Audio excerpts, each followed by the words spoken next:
The message was meant for Grace. Maya stared at her phone screen and felt her stomach drop straight through the floor. She had typed it fast, the way you do when your hands are moving quicker than your brain. Backroom table.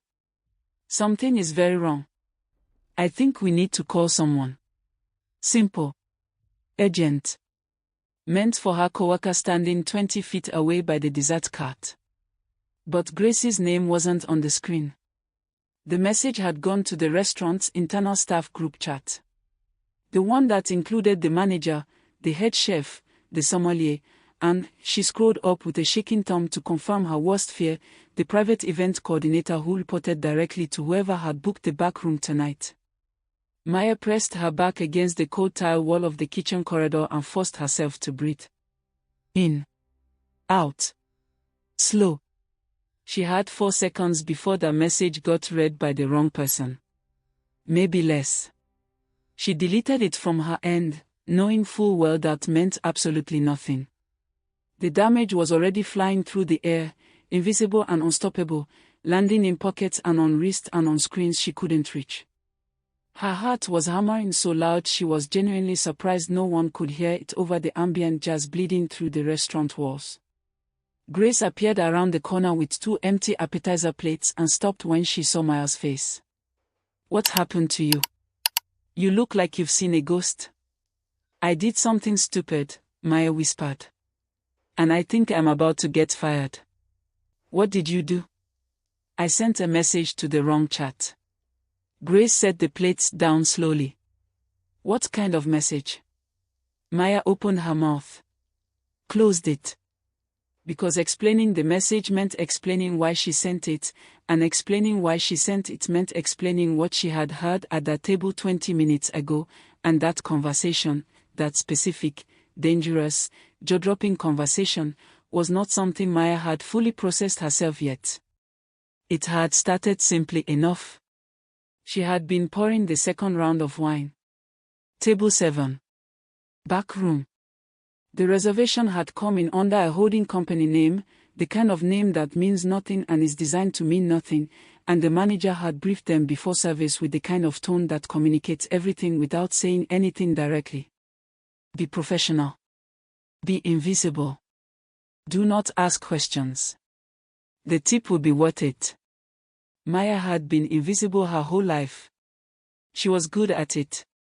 The man at the head of the table was Korean-American, somewhere in his 50s, with the kind of stillness that powerful men cultivate over decades. He wore a charcoal suit with no tie and he hadn't looked at a menu once because someone had clearly called ahead about exactly what he wanted.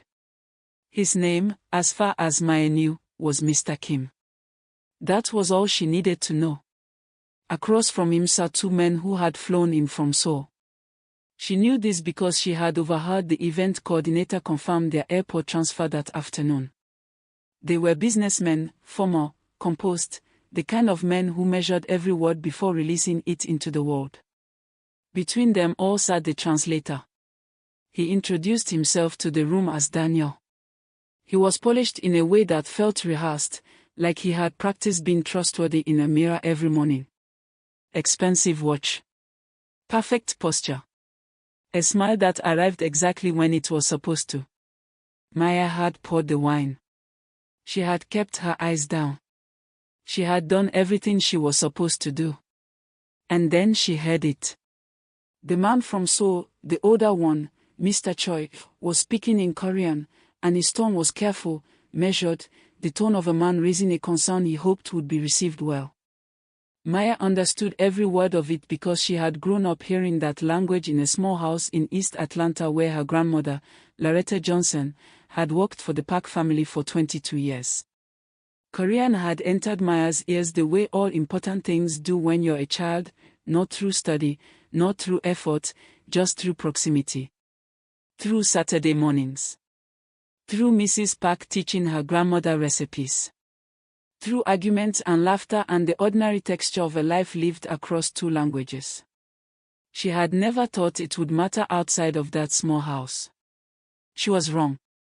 Mr. Choi had said, clearly and carefully, in Korean, the figures in the contract we received last week do not match what was discussed in the preliminary meetings. Before we go any further, we need to understand why the percentage has changed and who authorized that change. And Daniel had smiled his practice smile and turned to Mr. Kim and said, in smooth, unbroken English, Mr. Choi says his team is very pleased with the progress and eager to move into the final stages of the agreement. Maya's hand had gone completely still on the wine bottle. She had looked at Daniel. He hadn't looked at her. Of course he hadn't. She was invisible. But she had heard everything. Grace was staring at her. Maya. What was in the message? Something I shouldn't have written down. Okay, you are actively scaring me right now. Maya glanced toward the back room. The heavy curtain that separated it from the main dining area was still closed. From behind it came the low murmur of conversation, Daniel's voice, smooth and uninterrupted, doing whatever it was he had been doing all evening. Lying. Reshaping. Quietly dismantling something she didn't fully understand yet but could feel the weight of the way you feel bad weather before it arrives. I need to think, Maya said. I need 60 seconds to think. You have about 30 before Marcus comes looking for us. Grace jerked her chin toward the front of the house where their manager prowled the floor like a man who had personally invented the concept of fine dining and resented everyone who hadn't noticed. Maya pressed her palms flat against the wall behind her and ran through her options with the brutal efficiency of someone who had been solving problems with limited resources her entire life. Option 1, walk away. Finish the shift. Collect a tip. Go home. Tell herself she had misunderstood, that her Korean was rusty, that she was imagining things. This was the safe option. This was the option that kept her employed, kept her invisible, kept her life exactly as it was, her brother's tuition covered, her rent paid, her name unknown to anyone dangerous. Option 2, say something. She thought about what she had heard. Not just the mistranslation of Mr. Choi's concern, that alone might have been an innocent simplification, a rounding off of detail for the sake of flow. Translators did that sometimes. She knew that. But it hadn't stopped there. 15 minutes into the dinner, Mr. Lee, the younger of the two Seoul businessmen, had spoken with slightly more frustration in his voice, his Korean sharper, more direct. We were told the equity split would be 60-40 in our favor during the first 3 years. The document says 50-50 from day one. Either someone made a mistake or someone is deliberately misrepresenting the terms to one of us. We would like to know which. Daniel had nodded thoughtfully as Mr. Lee spoke, the way a person nods when they want you to believe they are absorbing your words with great care. Then he had turned to Mr. Kim and delivered this. Mr. Lee is expressing his admiration for the structure of the deal and says his team was particularly impressed by the equity arrangement. Maya had nearly dropped the water pitcher. Admiration. He had converted a direct accusation of potential fraud into a compliment. Effortlessly. Seamlessly. Without a single flicker of discomfort on his face. That was not a mistake. That was a choice. And this was the part that had sent her to the kitchen corridor with her heart in her throat, Daniel had added something of his own. Something neither Mr. Choi nor Mr. Lee had said. He had looked at Mr. Kim and lowered his voice slightly, the way you lower your voice when you want something to feel confidential, and said, "Between us, I think they're testing you. Seeing if you push back.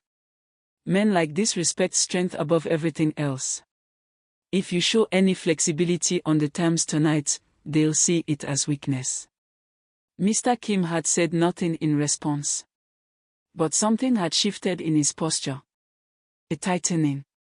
A calibration. And Daniel had sat back, satisfied, the way a man sits back when a match has been successfully lit. Maya pulled herself off the wall. "I have to go back in there." Grace grabbed her arm. "You just said you did something stupid with the group chat." "I know. Marcus could already be reading it." "I know, Grace." "Then why are you walking toward the problem?" Maya stopped. Turned around. Looked at her friend with an expression Grace would describe later, to anyone who asked, as the face of someone who had already decided and was just waiting for their body to catch up. Because there are men in that room who flew here from the other side of the world to make a deal. And the man sitting between them is making sure it falls apart. And I don't think any of them know it yet. Grace opened her mouth. Closed it. Then, Maya, those are not regular people in there. I know that too. If you're wrong, then I lose my job.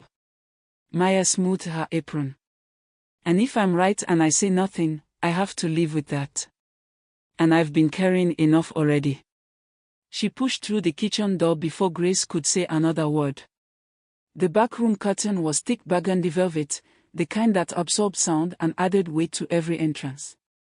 Maya slipped through it with a fresh water pitcher in her hand, a reason to be there, a prop, a piece of the invisibility she wore like a second uniform. The conversation was still going. Daniel was speaking now, translating something Mr. Kim had said into Korean for the Seoul partners. But Maya wasn't listening to Daniel anymore. She was listening to what came after, the response from Mr. Choi, who had set down his chopsticks and was speaking in a low, restrained voice that told her everything about how close this man was to ending the evening and walking out of the restaurant entirely. Mr. Choi said, in Korean, with respect, I'm starting to wonder if we were invited here in good faith at all. The numbers are wrong, the terms are different from what was sent, and now you're telling us the timeline has changed. We came here prepared to sign. I'm not sure what we are being asked to do anymore. Daniel translated this as, Mr. Choi says he appreciates your patience and hopes you can find alignment on the final details before the end of the evening. Maya set the water pitcher down on the service table by the wall. She stood very still. Victor, the large, silent man who had not moved from the corner since the dinner began, turned his head and looked at her. Not with hostility. Just attention. The specific kind of attention that men in his position maintained like a profession. Maya looked at the table. At Daniel's self-assured hands. At Mr. Kim, who was nodding slowly at the translation, unaware that the words were fabricated. At Mr. Choi, who was nodding back, unaware that his own words had just been erased and replaced with something that said the opposite of what he meant. Two men nodding at each other across a table, neither one hearing what the other was actually saying. She thought about her grandmother. About Mrs. Park crying at the funeral. About what it meant to be truly heard in a language not your own, and what it meant to be robbed of that. She walked to the table. She approached from Mr. Kim's left side, which was the side furthest from Daniel, and she kept her voice low enough that it could only be heard by the man it was intended for. Her hand rested on the back of the empty chair beside her, not gripping it, just touching it, the way you touch something solid when the ground feels uncertain. Mr. Kim, she said quietly. I'm sorry to interrupt. I need to tell you something. The table went silent the way rooms go silent when something unexpected enters them, not all at once, but in a wave, person by person, until the only sound left was the jazz from the main dining room seeping under the curtain. Mr. Kim looked at her. His eyes were dark and completely unreadable. This was a man who had spent a lifetime making sure his face gave nothing away, and whatever he was feeling in this moment, surprise, irritation, curiosity, none of it reached the surface. Daniel's head turned slowly. When he saw who was speaking, the practiced smile returned immediately, automatic as a reflex. Is there something you need, miss? We're in the middle of. Your translator, Maya said, still looking only at Mr. Kim, is not saying what they are saying. The silence became a different kind of silence. Daniel let out a short, controlled laugh. I'm sorry, she's a waitress. I don't know what she thinks she.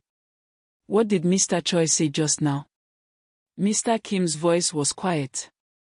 Not loud. Quiet in the way that means the person speaking has not yet decided what they are going to do with whatever comes next, and they are giving you exactly one chance to shape that decision. Maya didn't hesitate. She turned to Mr. Choi directly, and in careful, respectful Korean she said, "Mr. Choi, I apologize for interrupting your evening. I am staff here, not part of this meeting. But I understand Korean, and I believe there has been a serious miscommunication at this table. Would you be willing to tell Mr. Kim directly what you said a moment ago, what you actually said, so that I can translate it for him myself?" The room held its breath. Mr. Choi looked at her for a long moment. Then he looked at Daniel. Something moved across the older man's face, not surprise exactly, more like the recognition of a feeling he had been carrying since he sat down but hadn't been able to name until this moment. He spoke. Slowly, clearly, looking at Mr. Kim as he did, as though the words were meant for him directly and Maya was simply the bridge they had to cross to get there. "We came here to build something. We were told the terms were agreed. We were told this meeting was a formality, signatures, celebration, the beginning of a partnership. Instead we have found numbers that don't match, timelines that have moved, and a feeling that we are being tested or manipulated or both. We do not do business this way. We came in good faith. I need to know if we are sitting across from a man who did the same." Maya translated every word into English. She did not soften it. She did not smooth the edges. She translated it the way it was meant, with the weight, the directness, and the dignity Mr. Choi had put into it. The silence that followed was the longest one yet. Mr. Kim had not moved. Had not blinked. He sat with his hands flat on the table and looked at Maya with an expression that had shifted, not dramatically, not theatrically, but in the way a very controlled person shifts when something has genuinely reached them. He turned to Daniel. Daniel's smile was still in place, but it had changed quality. It was thinner now, stretched over something that wasn't composure anymore. "Mr. Kim, you have to understand, there are nuances in translation, especially across cultural contexts. Sometimes things get simplified for clarity. She just told me something completely different from what you told me." Mr. Kim's voice had not risen a single degree. "Explain that." "She's a waitress. She probably took some Korean in high school." "I learned Korean from Mrs. Park," Maya said calmly. "She was my grandmother's employer for 22 years. I learned it in a kitchen, at a table, the way people actually speak it. Not from a textbook." She reached into her apron pocket and placed her small order notepad on the table. On it, she had written, during the moments she had spent at the service table appearing to check inventory, 3 specific phrases. The actual Korean that had been spoken. The translations Daniel had given.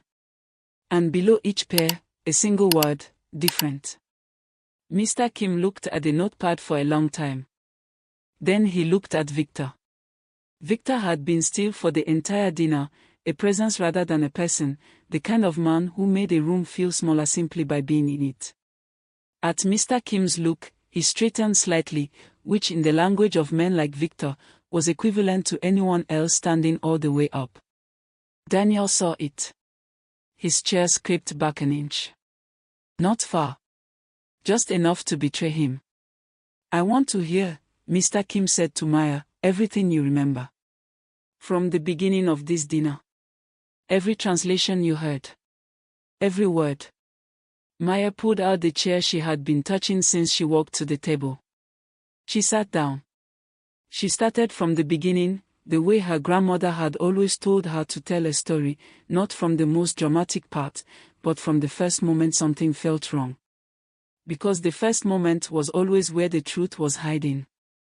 She told Mr. Kim about Mr. Choi's concern over the contract figures, the numbers that didn't match, the question about who had authorized the change, and how Daniel had turned that into an expression of eagerness and enthusiasm. Mr. Choi's jaw tightened as he listened to her account in Korean, confirming each detail with a single nod. She told him about Mr. Lee's direct challenge, the equity split, the accusation of misrepresentation, and how Daniel had repackaged it as admiration for the deal structure. Mr. Lee set down his tea glass very carefully. Then she told him about the part that didn't come from either side of the table. The part that was purely Daniel's.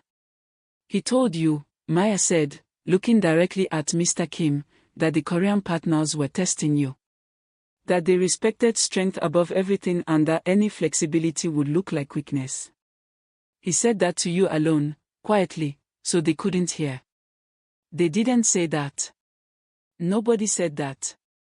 He added it himself. Mr. Kim's expression didn't change.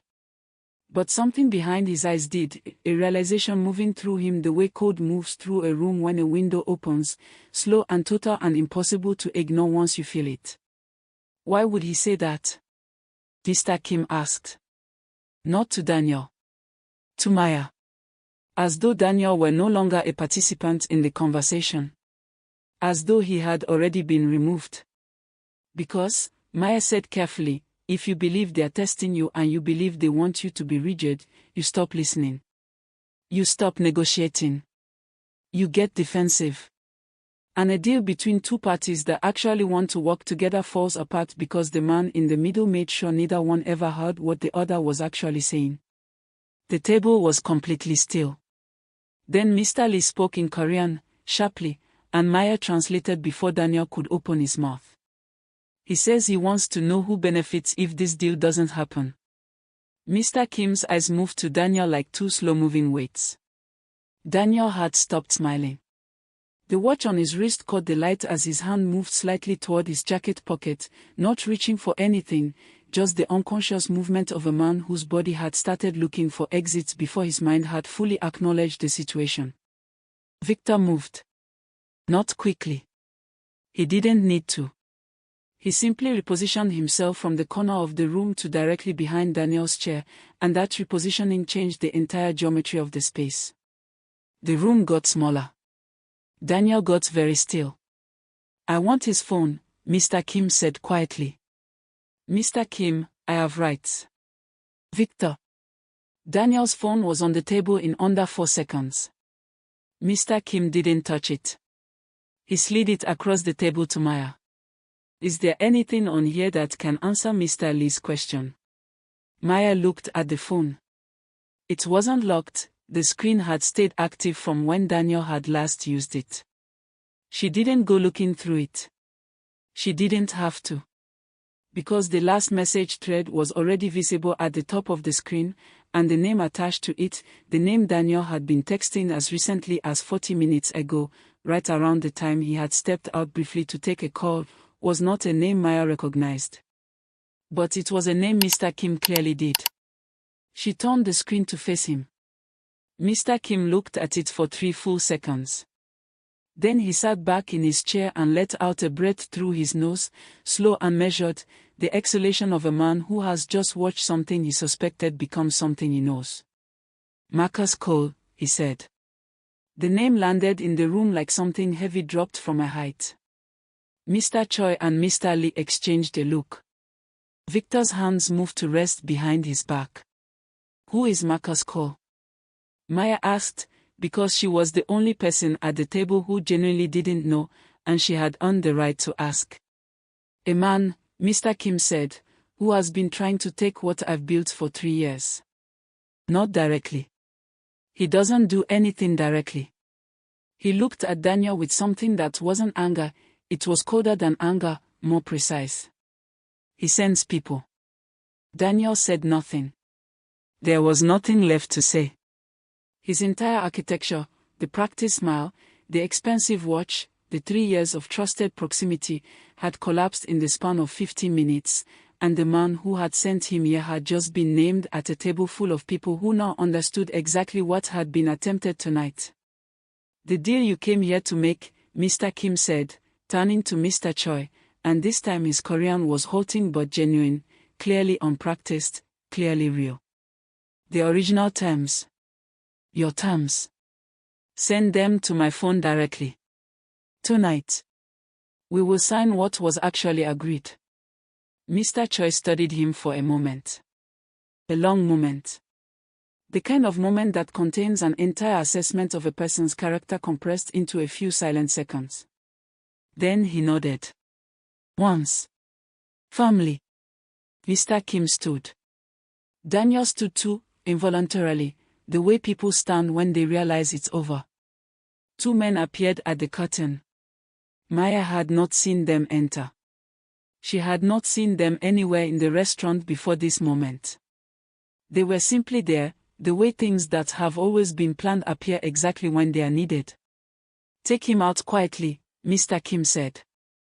"Don't make a scene in my restaurant." They didn't.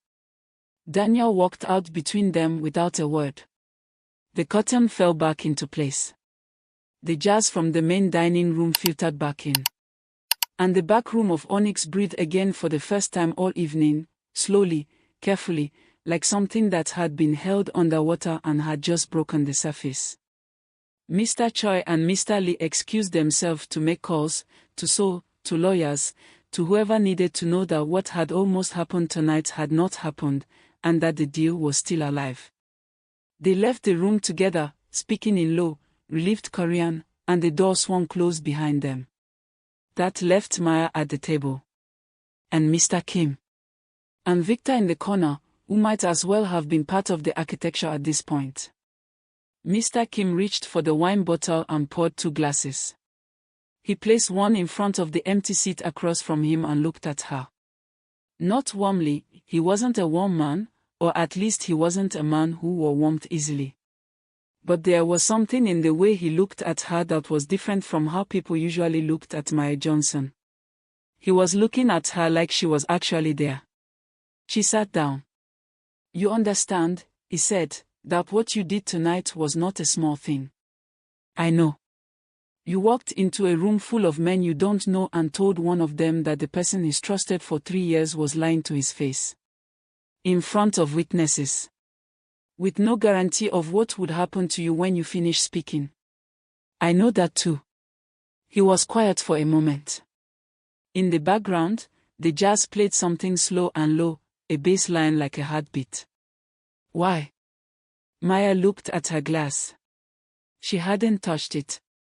"My grandmother worked for a Korean family in East Atlanta from before I was born until the year she died.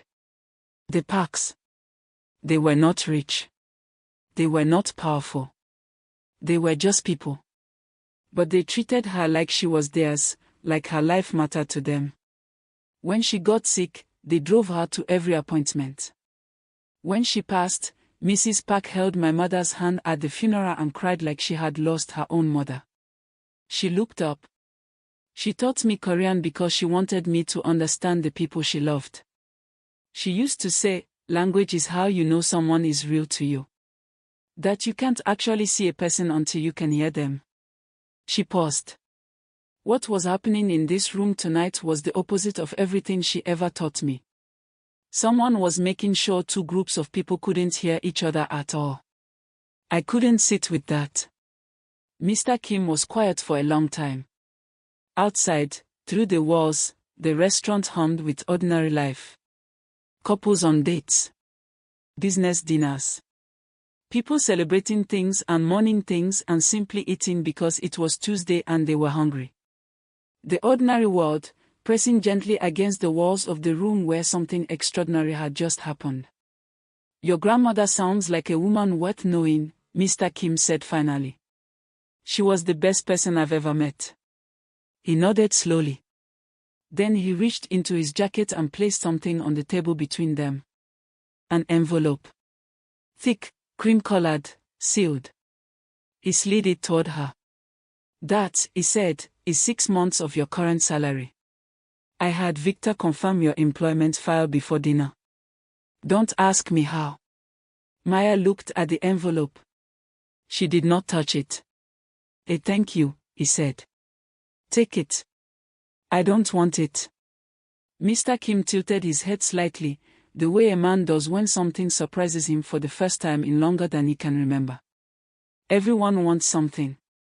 "I wanted to do the right thing," Maya said. "I already did it. The money is separate from that. If I take it, it changes what tonight was. And I don't want it to be something different." He studied her.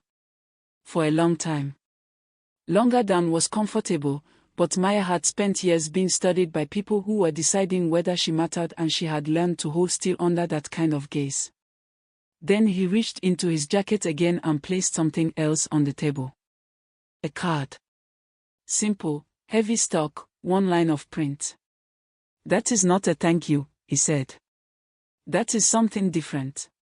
She picked up the card. "Read it." "I travel 4 months out of every year," Mr. Kim said. "Korea, Japan, Singapore, Hong Kong. Every meeting I take outside this country has the same vulnerability as what happened tonight, a single point of translation, a single person with access to every word, trusted completely, verified by no one.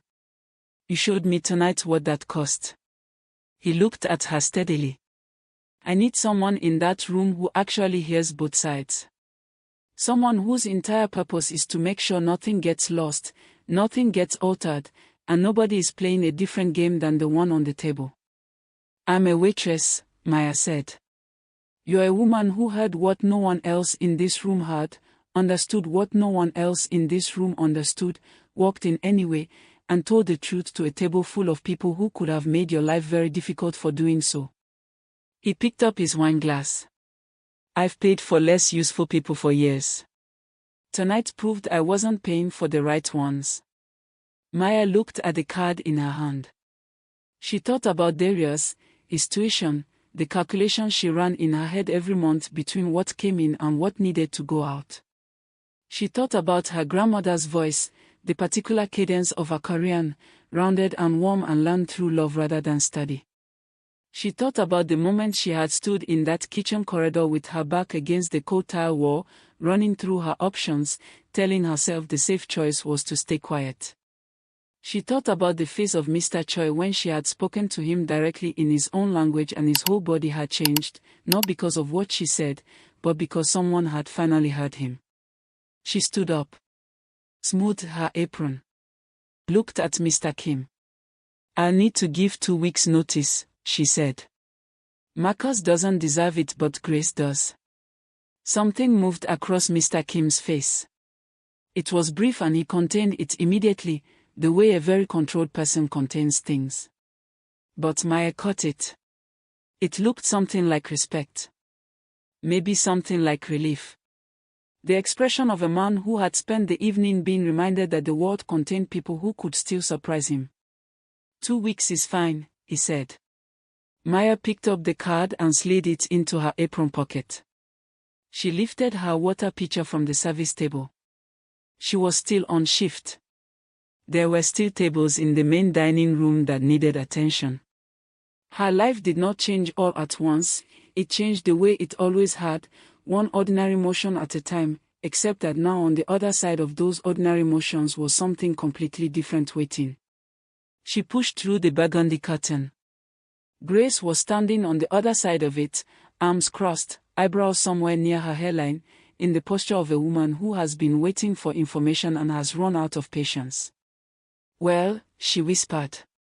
Maya glanced back at the curtain. Then she looked at her friend. "I think," she said quietly, "I just got a new job." Grace stared at her. "From the scary men in the back room." "It's a long story. Are you okay?" Maya thought about it. Really thought about it, not the automatic fine she handed out 100 times a day, but the actual answer. She was shaking slightly, she realized. She had been shaking for the last 20 minutes without registering it, the way your body handles something your mind is too busy to acknowledge. Her heart was still moving faster than normal. She was going to go home tonight and sit on her kitchen floor for a little while and let it all arrive properly. But underneath all of that, the fear, the adrenaline, the shaking hands, the deleted message still floating somewhere in a group chat she'd have to deal with tomorrow, underneath all of it was something solid. Something that hadn't been there this morning. "Yeah," she said. "I'm okay." She walked back into the restaurant. Into the light and the noise and the ordinary life of a dining room on a Wednesday night. And nobody looked up. Nobody noticed. To everyone in the main room, she was exactly what she had always been, a woman moving quietly through a space that didn't see her. But Maya Johnson walked differently now. And she knew something that the room didn't. She had been heard tonight. In 2 languages. That changed everything. If this story kept you until the very last word, you're exactly who this channel is made for. Subscribe so you never miss one. Drop a comment below telling us, would you have had the courage to speak up like Maya? And share this with someone who needs to hear it today.